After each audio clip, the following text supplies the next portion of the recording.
Hello, xin chào tất cả các bạn. Hôm nay mình sẽ làm món bánh mì nướng muối ớt với công thức rất là đơn giản, nhưng đây là một món ăn vặt rất là ngon nha. Thì ở đây mình có 6 ổ bánh mì không. Rồi đầu tiên thì các bạn sẽ đi chuẩn bị hành lá nha. Gốc hành lá thì các bạn sẽ đập dập băm nhuyễn.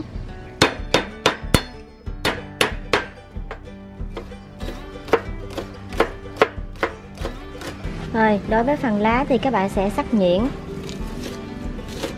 Một chút nữa mình sẽ đi làm mỡ hành. Rồi các bạn sẽ bắt chảo lên, các bạn sẽ cho hết trầu hành, các bạn đập dập băm nhuyễn. Bây giờ các bạn sẽ cho vào đây bơ nha. Hôm nay mình sẽ dùng bơ thực vật đó các bạn. Khoảng 2 muỗng canh vung. Các bạn để mức lửa nhỏ nha. Rồi khi bơ bắt đầu tan thì các bạn sẽ cho vào đây 2 muỗng canh đường không quá vung. Cho vào đây 1 muỗng canh ớt bột Hàn Quốc nha. 1 muỗng canh tương ớt nha các bạn. Tiếp theo các bạn cho vào đây 1 muỗng canh muối tôm. Rồi cuối cùng sẽ là sa tế ớt nha. Sa tế ớt mình tự làm nha các bạn. Mình cho vào đây 1 muỗng canh vung. Rồi bây giờ các bạn sẽ nấu hỗn hợp này cho đến khi hỗn hợp vừa tan. Hôm nay mình làm số lượng này để dành cho 6 ổ bánh mì nha các bạn. Rồi rất là thơm luôn ha các bạn. Rồi hỗn hợp này cũng đã vừa tan rồi, các bạn sẽ tắt bếp nha. Tiếp theo các bạn bắt lên bếp một cái nồi nhỏ khác, các bạn sẽ cho dầu ăn vào đây. Các bạn cho vào đây khoảng 3 muỗng canh dầu ăn. Khi dầu đã nóng các bạn sẽ cho vào đây 50g hành lá, các bạn sắc nhuyễn. Các bạn đảo sơ qua.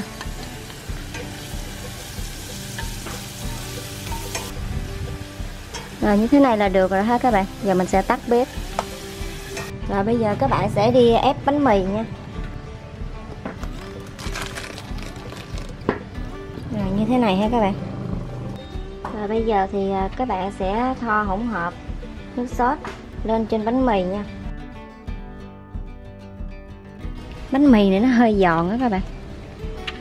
Rồi các bạn sẽ thoa hỗn hợp nè, đó, nước sốt lên hai mặt bánh mì như thế này.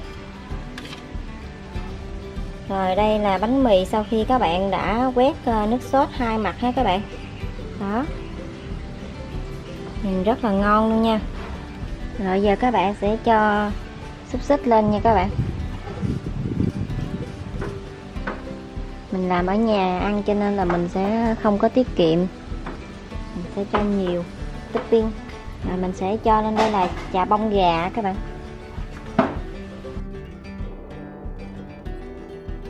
Rồi sau khi đã cho chà bông lên rồi thì bây giờ các bạn sẽ cho ruốc khô nha. Các bạn cho lên luôn.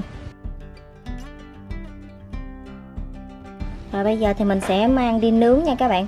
Hôm nay mình sẽ nướng bằng lò nướng. Các bạn có thể là nướng bằng lửa than. Rồi đây là toàn bộ 6 ổ bánh mì của mình. Sau khi mình đã cho sốt cũng như là các topping vào, bây giờ thì mình sẽ đi nướng. Nhìn rất là ngon ha. Rồi bây giờ các bạn sẽ để ở đỉnh giữa của lò nha.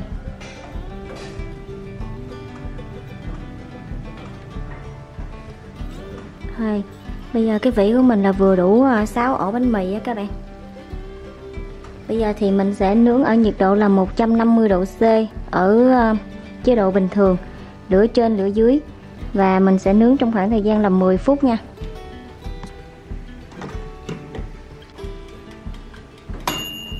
Rồi đã hết 10 phút nha các bạn. Bây giờ mình sẽ mở nắp ra. Wow, rất là thơm luôn.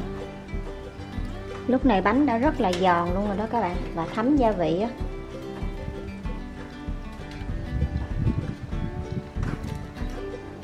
Rồi đây là bánh sau khi mình đã nướng xong nha các bạn. Lúc này nướng xong thì các bạn sẽ thấy là bánh của mình nè rất là thơm ngon và nó sẽ giòn hơn các gia vị nè. Đó, nó đã bám đều vào trong ổ bánh mì như thế này, rất là ngon nha. Giờ mình sẽ cho ra đĩa và thưởng thức nha các bạn.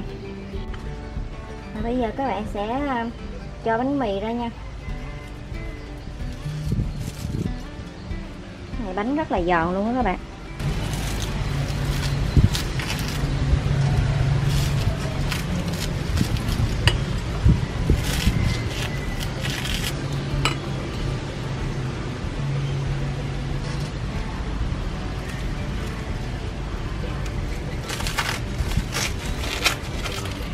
Mình sẽ chọn những cái miếng đẹp mà mình cho ra đĩa nha.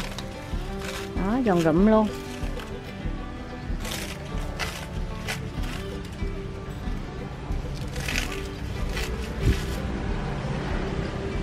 Sau khi mình đã cho bánh mì ra đĩa thì các bạn sẽ cho mỡ hành lên nè.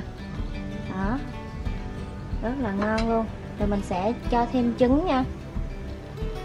Các bạn có thể là cho trứng cút hoặc là cho trứng gà giống như của mình. Rồi khi nào ăn thì các bạn sẽ cho thêm sốt mayonnaise vào nữa.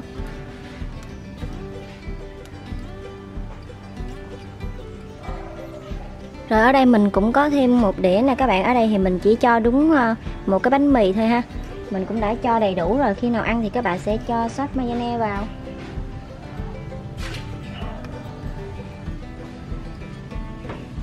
Rồi trường hợp mà các bạn thích ăn cay hơn thì các bạn sẽ cho thêm tương ớt.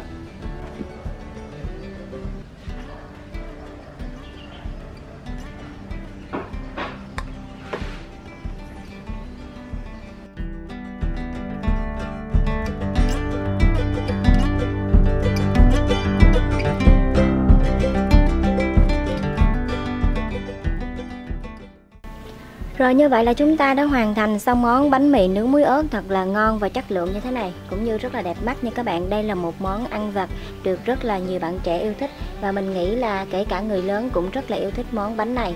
Rồi nếu như các bạn cảm thấy yêu thích món bánh mì nướng muối ớt này của mình thì đừng quên cho mình một like và đăng ký kênh ủng hộ cho mình, cũng như là chia sẻ cho thật nhiều bạn bè để biết thêm một món bánh ăn vặt thật là ngon và đơn giản như thế này nha. Một lần nữa chúc các bạn thành công và ngon miệng. Cảm ơn tất cả các bạn đã theo dõi. Hẹn gặp lại. Bye bye.